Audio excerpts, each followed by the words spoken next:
Good morning students. आज का हमारा लेक्चर है anatomy of pancreas. Anatomy of pancreas में first of all we will study the introduction of pancreas. तो pancreas के बारे में हम लोग कुछ इंपॉर्टेंट चीज़ें जान लेते हैं कि पैनक्रियास इसे मिक्स्ड ग्लैंड होता है पैनक्रियास, और इसे मिक्स्ड ग्लैंड इसलिए कहते हैं क्योंकि ये एक्सोक्राइन इन नेचर भी होता है और एंडोक्राइन इन नेचर भी होता है। ठीक, अब हम ये भी कह सकते हैं कि पैनक्रियास के दो पार्ट होते हैं, एक होता है एक्सोक्राइन पार्ट, एक क्या होता है एंडोक्राइन पार्ट। तो जो पैनक्रियास का एक्सोक्राइन पार्ट होता है उसमें कुछ खास तरीके की सेल होती हैं जिन्हें कहते हैं हम लोग एक्नी सेल कहते हैं। ये सेल बनाती हैं पैनक्रियाटिक जूसेस। हमें पता है कि पैनक्रियाटिक जूसेस में कई तरीके के एंजाइम्स प्रेजेंट होते हैं, जैसे कि trypsinogen, काइमोट्रिप्सिनोजेन, lipase, sucrase, maltase, amylase etcetera. ठीक है, उसी तरीके से जो पैनक्रियास का एंडोक्राइन वाला पार्ट होता है उसमें भी कुछ खास तरीके की ग्लैंड्स या सेल्स प्रेजेंट होती हैं जिन्हें हम लोग कहते हैं आइसलेट्स या फिर आइसलेट्स ऑफ लैंगरहैंस। ठीक है, ये तीन तरीके की होती हैं। एक होती है आपकी बेटा बीटा सेल। बीटा सेल क्या रिलीज करती हैं? इंसुलिन।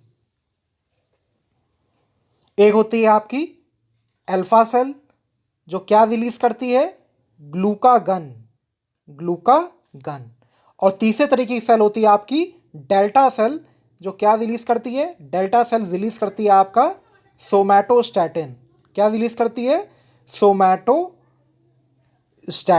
ठीक, अब हम लोग पढ़ चुके हैं, हम लोग तीनों चीज़ों के बारे में अच्छे से स्टडी कर चुके हैं। We know what is insulin, glucagon and somatostatin. तो हम अब इसी के बारे में पढ़ेंगे। पैनक्रियास के बारे में जो इंपॉर्टेंट चीज़ें हम लोगों को जाननी थी वो हम लोगों ने जान ली। ठीक है, फर्स्ट ऑफ ऑल आप लोगों को क्या लिखना है? अगर बेसिक एनाटॉमी ऑफ पैनक्रियास पूछा जाता है तो first of all you have to write the introduction of pancreas. Pancreas is a mixed gland. It is both endocrine and exocrine in nature. Endocrine gland क्या होती है, एक्सोक्राइन ग्लैंड क्या होती है? हम लोगों ने पढ़ा है कि एंडोक्राइन ग्लैंड क्या होती है? डक्टलेस ग्लैंड होती है, और इसका जो सिक्रीशन होता है ये कहाँ होता है? ब्लड के अंदर होता है। ठीक है, और वेयर एज जो आपकी एक्सोक्राइन ग्लैंड होती हैं इनमें डक्ट होता है, और ये अपना सिक्रीशन ज़्यादातर बॉडी कैविटी में या फिर स्किन के सरफेस पे करती हैं। बॉडी कैविटी पे कौन सी ऐसी एक्सोक्राइन ग्लैंड प्रेजेंट है? तो ये प्रेजेंट है हमारी सलाइवरी ग्लैंड जो डक्ट के माध्यम से सलाइवा को बक्कल कैविटी में रिलीज करती है। ठीक है, और बाकी जो आपकी अब एंडोक्राइन की कौन कौन से एग्जाम्पल हो गए आपके? पिट्यूटरी ग्लैंड हो गया, थाइमस ग्लैंड हो गया, है ना, पैराथायराइड ग्लैंड हो गया, थाइमस ग्लैंड हो गया, एड्रेनल ग्लैंड हो गए, ओवरी हो गया, टेस्टिस हो गए, है ना। चलिए अब थर्ड पॉइंट में आते हैं। Pancreas is an organ of digestive system. भाई पैनक्रियास क्या है? डाइजेस्टिव सिस्टम का ऑर्गन है, क्योंकि इसके एक्सोक्राइन पार्ट से रिलीज हुआ पैनक्रियाटिक जूसेस और एंडोक्राइन पार्ट से रिलीज हुए जो हार्मोन्स हैं, दोनों का कुछ हद तक डाइजेशन में रोल प्ले होता है। ठीक है, तो मेन रोल किसका है? जो पैनक्रियास का जो एक्सोक्राइन पार्ट है, ठीक है, जो पैनक्रियास का जो एक्सोक्राइन पार्ट है वो क्या करता है रिलीज? वो रिलीज करता है पैनक्रियाटिक जूसेस, और कौन इन्हें करता है रिलीज? एक्नी सेल्स, जो कि आपके एक्सोक्राइन पार्ट वाले हिस्से में पैनक्रियास के प्रेजेंट होते हैं। ठीक है, और पैनक्रियाटिक जूसेस में कई तरीके के एंजाइम्स होते हैं, काइमोट्रिप्सिनोजेन, ट्रिप्सिनोजेन, एमाइलेज, सुक्रेज, लाइपेज, जो क्या करते हैं? ये आपके डाइजेशन में हेल्प करते हैं। इनके बारे में आपने लास्ट लेक्चर में जो है स्टडी की होगी। अब कुछ और चीज़ें हैं कि pancreas is located in the abdominal cavity behind the stomach. तो हमें पता है कि दो मेन कैविटी कौन कौन सी है? थोरैसिक कैविटी जिसमें आपके लंग्स आते हैं, हार्ट आता है, और थोरैसिक कैविटी के नीचे आता है आपका एब्डोमिनल कैविटी, जिसमें कि लीवर आता है, स्टमक आता है, इंटेस्टाइन्स आते हैं, है ना। और आपकी थोरैसिक कैविटी और एब्डोमिनल कैविटी के बीच में होता है डायफ्राम, ठीक है। अब pancreas, it is about 15 centimetre in length. Pancreas की लेंथ करीब 15 सेंटीमीटर होती है और पैनक्रियास को उसके शेप के अकॉर्डिंग 3 पार्ट में डिवाइड किया गया है, 4 पार्ट में, head, neck, body and tail. Pancreas is a mixed gland, ये हम लोग पढ़ चुके हैं। उसका एक्सोक्राइन पार्ट होता है, एंडोक्राइन पार्ट होता है, ठीक है। ये आपका इंट्रोडक्शन खत्म हो गया। अब हम लोग कहाँ पे आएंगे कि we will study about the mixed gland, कि इसके कौन कौन से पार्ट होते हैं। तो भाई पैनक्रियास के 2 पार्ट होते हैं। तो एक पार्ट होता है आपका, ये हो गया पैनक्रियास का एक्सोक्राइन पार्ट, नीचे इसके बारे में हमने स्टडी की हुई है। जबकि अगर आप थोड़ा इस तरफ आओ तो यहाँ पे आपका है पैनक्रियास का एंडोक्राइन पार्ट, और यहाँ पे हमने इसकी स्टडी की है, ठीक है। तो first of all we will study about the exocrine part of the pancreas. मैंने आप लोगों को पहले समझा दिया था कि exocrine part of the pancreas is made up of acini cells. Acini cell क्या रिलीज करती हैं? पैनक्रियाटिक जूसेस रिलीज करती हैं। पैनक्रियाटिक जूसेस का पीएच क्या होता है? 7.1 से 8.2 के बीच में होता है। It means it is highly alkaline. Pancreatic juices में कई तरीके के एंजाइम प्रेजेंट होते हैं, जैसे कि ट्रिप्सिनोजेन प्रेजेंट होता है, काइमोट्रिप्सिनोजेन प्रेजेंट होता है, कार्बोक्सीपेप्टाइडेस प्रेजेंट होता है, एमाइलेस, माल्टेस, सुक्रेस, है ना। ये सब चीज़ें भी यहाँ पे प्रेजेंट होते हैं। हमने पढ़ा था कि लाइपेज जो है it is a enzyme of pancreatic juices, लेकिन ये it always get activated in the presence of bile. Bile की प्रेजेंस में ये एक्टिवेट होके फैट को फैटी एसिड्स में ब्रेक करता है और फैटी एसिड्स आराम से एब्जॉर्ब हो जाते हैं। इसके बाद पैनक्रियाटिक जूसेस कंटेन, इसके अलावा पैनक्रियाटिक जूसेस में बाइकार्बोनेट्स होते हैं, म्यूकस होता है, जो स्टमक से आने वाले बहुत ही हाईली एसिडिक काइम का जो पीएच है उसे न्यूट्रलाइज करता है, उसके पीएच को इंक्रीज करता है, ठीक है। अब ये एक डायग्राम है, इस पर ध्यान दीजिएगा। ये डायग्राम है, it is an diagram of acini cell. ये जो एक्नी सेल्स हैं ये कई सारे आपके पैनक्रियास में प्रेजेंट होते हैं, तो केवल एक सेल का डायग्राम यहाँ पे शो किया गया, ठीक है।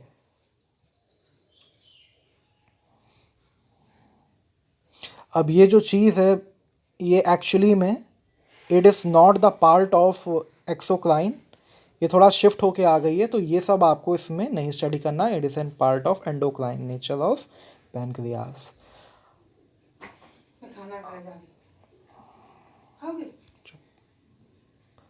Now we will study the endocrine part of the pancreas. Exocrine part की स्टडी हो चुकी है। Now we will study the endocrine part of the pancreas.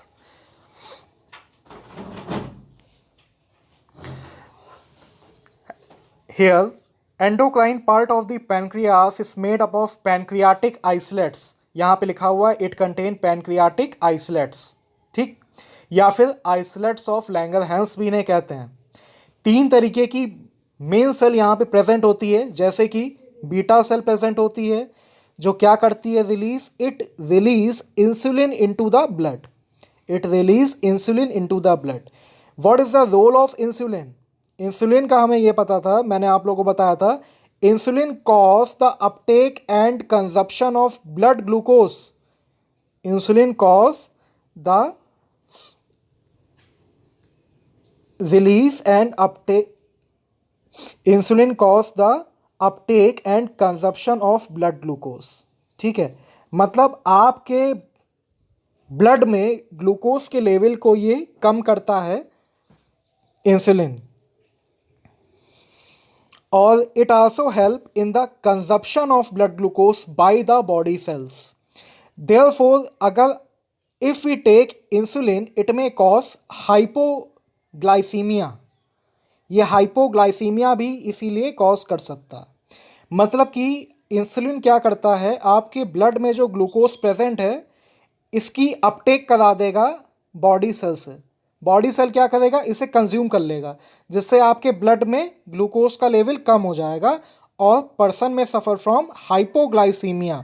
अगर आपके ब्लड में ग्लूकोज लेवल कम होते हैं तो वो कंडीशन होती है हाइपोग्लाइसीमिया। और ये जो हार्मोन है इंसुलिन, ये कॉज करा सकता है हाइपोग्लाइसीमिया, क्योंकि ये हमारी बॉडी सेल्स द्वारा ग्लूकोज के कंजप्शन को बढ़ाता है। और हमारी बॉडी सेल्स ग्लूकोज को कहाँ से पिकअप करते हैं, ब्लड से पिकअप करते हैं, जिससे कि ब्लड का जो ग्लूकोज लेवल है वो कम हो जाता है। ठीक है, अगर if deficiency of insulin occur, then the person may suffer from diabetes mellitus। Diabetes मिलिटस तब हो जाता है जब ब्लड में इंसुलिन की कमी हो जाती है। इससे ये होता है कि ब्लड में ग्लूकोज लेवल जो है उसकी मात्रा बहुत अधिक रहती है और पर्सन में परसिस्टेंटली सफ़र फ्रॉम हाइपरग्लाइसीमिया।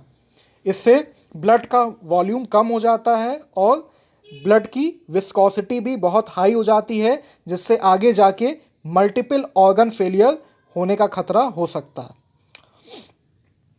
दूसरे तरीके की सेल जो प्रेजेंट होती है हमारे एंडोक्राइन पार्ट ऑफ पैनक्रियास में, वो है अल्फा सेल। अल्फा सेल भी एक तरीके की पैनक्रियाटिक आइसोलेट्स हैं और ये सिंथेसाइज करती हैं ग्लूकागन हार्मोन। ग्लूकागन हार्मोन एक तरीके का कैटाबॉलिक हार्मोन है। इसे कैटाबॉलिक हार्मोन इसलिए कहते हैं कि ये लीवर में जो ग्लाइकोजन होता है, स्टोर रहता है, ये उसे ब्रेक डाउन करता है इनटू ग्लूकोज 6 फॉस्फेट, या फिर ग्लूकोज में इसे ब्रेक डाउन करता है। ग्लूकोज में आने के बाद ये ब्लड में आ जाता है ग्लूकोज, और ब्लड का ग्लूकोज लेवल बढ़ा देता है। तो ग्लूकागन से हमें हाइपर ग्लाइसीमिया कॉज हो सकता है। तो there is a difference between insulin, the action of insulin and action of glucagon. जहाँ पे आपका इंसुलिन हाइपोग्लाइसीमिया कॉज करता था, वहीं पे ग्लूकागन क्या कॉज कर रहा है, हाइपरग्लाइसीमिया कॉज कर रहा है।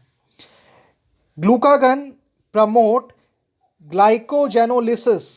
ग्लाइकोजेनोलिसिस क्या होता है, break down of glycogen into glucose 6 phosphate. अब ये पार्ट एक्चुअली में एक्सोक्राइन पार्ट यहाँ पे आ गया है, तो ये यहाँ पे अभी हमको स्टडी नहीं करनी है, ये हम लोग पढ़ चुके हैं। ठीक है, हाँ, अब हम लोग तीसरे तरीके की सेल को स्टडी करेंगे। डेल्टा सेल है ये। Delta cell release somatostatin hormone. Somatostatin hormone क्या करता है, it control the release of both insulin from the beta cell and the release of glucagon from the alpha cell. ये देखता है ये ब्लड में ग्लूकोज का लेवल किस तरीके का है, उसके हिसाब से ये ग्लूकागन और इंसुलिन का लेवल जो है, जो सिक्रीशन है, उसे कंट्रोल करता है। ठीक है, बेसिकली सोमैटोस्टैटिन का रोल होता है to stop the secretion of insulin from the beta cell and to stop the secretion of the glucagon from the alpha cell of pancreas। चौथे तरीके की सेल आती है आपकी पीपी सेल। इसे पॉलीपेप्टाइड सेल कहते हैं। ये नॉर्मली क्या करता है, it stop the contraction of gall bladder. हमें पता है कि कॉन्ट्रैक्शन ऑफ गाल ब्लैडर अगर नहीं होगा तो गाल ब्लैडर में जो स्टोर बाइल जूसेस हैं वो भी आपके डिओडिनम में नहीं आ पाएंगे। ठीक है, तो बाइल के रिलीज को पॉलीपेप्टाइड्स जो हैं वो स्टॉप करते हैं। और एक चीज़ को ध्यान रखिएगा कि इसका उल्टा जो है कोलसिस्टोकाइनिन, एक तरीके का एंजाइम है जो डिओडिनम में पाया जाता है, इसे हम लोग सीसीके भी कहते हैं। ये क्या करता है, ये उल्टा काम करता है, ये गाल ब्लैडर के में कॉन्ट्रैक्शन कॉज कराता है, जिससे कि बाइल जूसेस आपके डिओडिनम में आते हैं। ठीक है, तो ये 4 तरीके की सेल हम लोगों ने स्टडी कर ली है। कौन कौन सी सेल हम लोगों ने स्टडी की, हमें क्या क्या हम लोगों ने पढ़ा यहाँ पे, endocrine part of the pancreas में पैनक्रियाटिक आइसलेट्स 4 तरीके के हमने स्टडी कर लिए। बीटा सेल जो रिलीज करता है इंसुलिन, उसके बाद आपका अल्फा सेल जो रिलीज करता है ग्लूकागन, उसके बाद हम लोगों ने स्टडी किया, ये सब हम लोगों को स्टडी नहीं करना है ये, ठीक है, ये सब आपका एक्सोक्राइन पार्ट में आ गया, इसकी स्टडी नहीं करनी है। इसके बाद थर्ड सेल आपकी कौन सी आती है पैनक्रियाटिक आइसलेट्स की? डेल्टा सेल जो क्या रिलीज करती है? सोमैटोस्टैटिन। और फिर फोर्थ सेल क्या होती है? पीपी सेल जो रिलीज करती है पॉलीपेप्टाइड्स। ठीक, इसी तरीके की अगर हम लोग पैनक्रियास के एंडोक्राइन वाले हिस्से का अगर टीएस काटे तो हमें इस तरीके की एक इमेज मिलेगी। ठीक है, इस तरीके की इमेज हमें यहाँ पे मिलेगी। ये बहुत साफ डायग्राम नहीं आया है, लेकिन इसमें एक सर्किल बना हुआ है, ये टीएस है, और इसमें एक तरीके की सेल आपकी अल्फा सेल है, तो आप ड्रॉ कर सकते हो। एक तरीके की सेल आपकी डेल्टा सेल है, एक तरीके की सेल आपकी तो इसमें कई तरीके की सेल हैं, आप अपने हिसाब से आप लोग इसमें देख के ड्रॉ कर लेना कि कौन कौन सी पैनक्रियाटिक आइसलेट्स इनमें प्रेजेंट है। आर्टरीज होंगी, वेन्स होंगी, तो यही इसमें शो किया गया है। तो alpha cell, beta cell, delta cell, PP cell, इसमें आप लोग अपना शो कर लेना। यही आपका हो जाएगा TS, transverse section of endocrine part of the pancreas. तो हम लोगों ने 2 डायग्राम इसमें देखे आपके। तो पहला डायग्राम क्या था? It was related to the exocrine part. वो क्या था? यहाँ पे इसे क्या कहते हैं? ये है आपकी एक्नी सेल। ठीक है, ये पैनक्रियाटिक जूस रिलीज करती है। और एक पार्ट आपका आता था पैनक्रियास का एंडोक्राइन पार्ट, उसकी जो टीएस थी वो हमें 3 तरीके की सेल शो कर दी हैं, alpha cell, beta cell, delta cell, PP cell. ये 4 तरीके की सेल हो गई जिन्हें पैनक्रियाटिक आइसलेट्स कहते हैं, और आर्टरीज हैं, इनमें वेन्स हैं। ठीक है, यहाँ पे लिखा हुआ है पैनक्रियाटिक आइसलेट्स। ठीक, ये आप लोगों को स्टडी करना है। और इन केस अगर मान लीजिए कि उसमें आता है क्वेश्चन कि draw a well labelled diagram of pancreas, तो आप लोगों को बहुत आराम से पैनक्रियास का स्ट्रक्चर कुछ इस तरीके से ड्रॉ करना है, ये बना के ऐसे बना देना है। ठीक है, ये आप लोगों को ड्रॉ करना है। और यहाँ पे जो ये वाला हिस्सा बना है ना, यहाँ पे आप लोग बना देना डियोडिनम। ठीक है, ये बना देना डियोडिनम। और ये वाला जो हिस्सा बना है, इससे आप लोग निकाल देना, ये यहाँ पे निकलेगा आपका पैनक्रियाटिक डक्ट। ये, और पैनक्रियाटिक डक्ट से ऊपर से आके क्या मिल रहा है? Common bile duct. Common bile duct आपके लीवर से आ रहा है, और कॉमन बाइल डक्ट कहाँ पे आके मिल गया? पैनक्रियाटिक डक्ट से आके मिल गया। इसे लेबल कर देना, और पैनक्रियाटिक डक्ट की ऐसे करके ऐसे ले जाना, और ऐसे ऐसे कई तरह की ब्रांचेस बना देना, और यहाँ पे सेल शो कर देना, अल्फा सेल यहाँ दिखा देना, बीटा दिखा देना, डेल्टा दिखा देना। तो ये आपका पैनक्रियास का डायग्राम हो जाएगा। ये हिस्सा आपका टेल हो गया, ये हिस्सा क्या हो गया? बॉडी हो गई। ठीक है, और ये हिस्सा क्या हो गया? हेड हो गया। तो पैनक्रियास का डायग्राम देखिए कितना ईजी है। ठीक है, तो आप लोग पैनक्रियास के डायग्राम को आराम से ड्रॉ कर लेना। अब ये देखिए, ये क्या स्ट्रक्चर है? हमें ये भी पता होना चाहिए कि लीवर की लोकेशन, डियोडिनम की लोकेशन, पैनक्रियास की लोकेशन, गाल ब्लैडर की लोकेशन कहाँ पे है। तो ये आपका क्या हो गया? ये आपका है लीवर। ठीक है, लीवर के 4 लोब होते हैं, ये हम लोगों ने स्टडी किया था।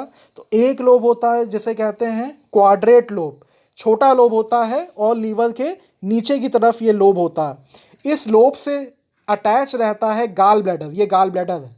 ठीक है ना।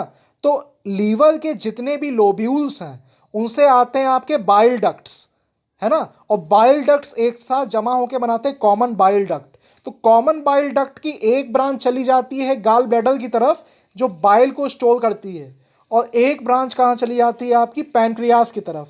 और इसी कॉमन बाइल डक्ट से आपका आके मिल जाता है पैनक्रियाटिक डक्ट, जो क्या लाता है?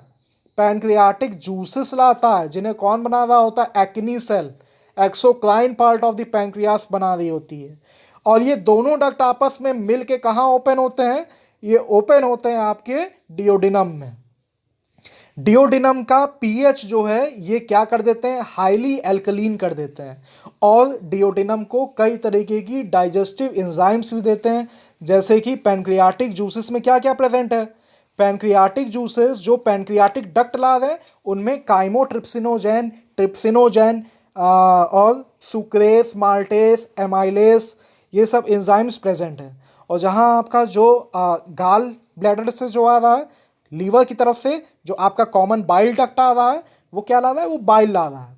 तो बाइल क्या करता है, वो मेनली क्या करता है कि जो पैनक्रियाटिक जूसेस में जो लाइपेस एंजाइम प्रेजेंट है उसे एक्टिवेट करता है कि वो ज़्यादा से ज़्यादा फैट को फैटी एसिड्स में ब्रेक करे और वो एब्जॉर्ब हो जाए। ठीक है, तो ये आप लोगों की स्टडी है। अगर इसमें कोई चीज़ आप लोगों को पूछनी है या कोई क्वेरी है तो मुझसे आप पूछ सकते हैं।